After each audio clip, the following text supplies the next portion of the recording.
નામ તમારું? મથુરભાઈ નાનુભાઈ ખોરદા, કયું ગામ હતું? પોલારપુર. ભીમનાથ જે મહાદેવના જે મહંત છે એમનું એવું કહેવાનું છે કે ભાઈ આ જે જગ્યા છે એ તમામ ટ્રસ્ટની છે અને તે દબાવી દેવામાં આવી છે. તમે કેવી રીતે મકાન બનાવ્યા છે?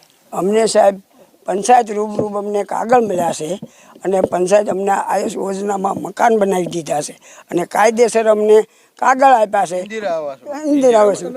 ઇન્દિરા આવાસમાં અને કાયદેસર અમે એમને આપ્યા અને અમે કાયદેસર આ મકાન સણ્યા છે. કેટલા વર્ષથી રહ્યો છો તમે? આ અંદાજે 15 વર્ષ થઈ ગયા. તો આજે વાત થઈ ખરેખર કેમ લાગે છે તમને? આ તો સાહેબ અમને આ સરકારે અમે હાવ ખોટી જ માનવી છે. લો પછી તો હવે અમે બીજું તો કાંઈ કહી શકવી નહીં. સમજ્યા? શું નામ તમારું? ભૂપતભાઈ વાણભાઈ ખાંભલિયા, પોલારપુર. ભૂપતભાઈ, આ ભીમનાથ મહાદેવ મંદિરની જગ્યા છે તેવું મહત્વનું કહેવાનું છે અને છેલ્લા 15 વર્ષથી અહીંયા ગેરકાયદેસર બાંધકામો થયા છે. તો તમે આ જે મકાનો બનાવ્યા છે કેવી રીતે બનાવ્યા, તમને કોણ આપ્યા છે? અમને તો સરકારે ઇન્દિરા આવાસમાં આપેલા છે. અમારી પાસે આ બધા પટ્ટા ને એવું બધું છે, બધા પાસે દસ્તાવેજ છે, બરાબર. તો હવે આ બધું ખોટું છે ને, તો આ ગવર્મેન્ટે અમને ઇન્દિરા આવાસમાં મંજૂર કરીને અમને બનાવી દીધા. તો એ ગવર્મેન્ટ ખોટી કે ભાઈ આવડા ખોટા કયો તમે, બરાબર. અમને તો ગવર્મેન્ટે આપ્યું છે, બરાબર.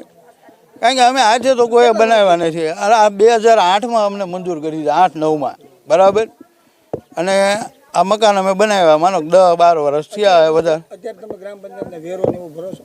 કોણ? ગ્રામ પંચાયત? ના, અમારે આ બધા ભરે છે, બધા ભરે છે. શું ખરેખર આ જે વાત છે એને કેવી માનો છો તમે?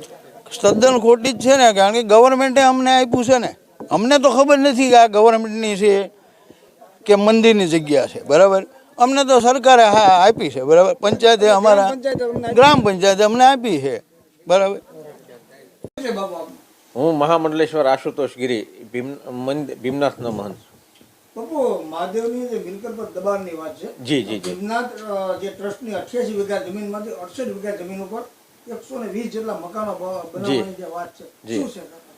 અમે શાહપુર રોડ ઉપર ભીમનાથ મહાદેવ ટેમ્પલ ટ્રસ્ટની જમીનને એને કરી હતી અને આપણે મંજૂરી માટે ગવર્મેન્ટમાં મોકલ્યું હતું, ચેરિટી કમિશનમાં. મંજૂરી મળે તે પહેલાં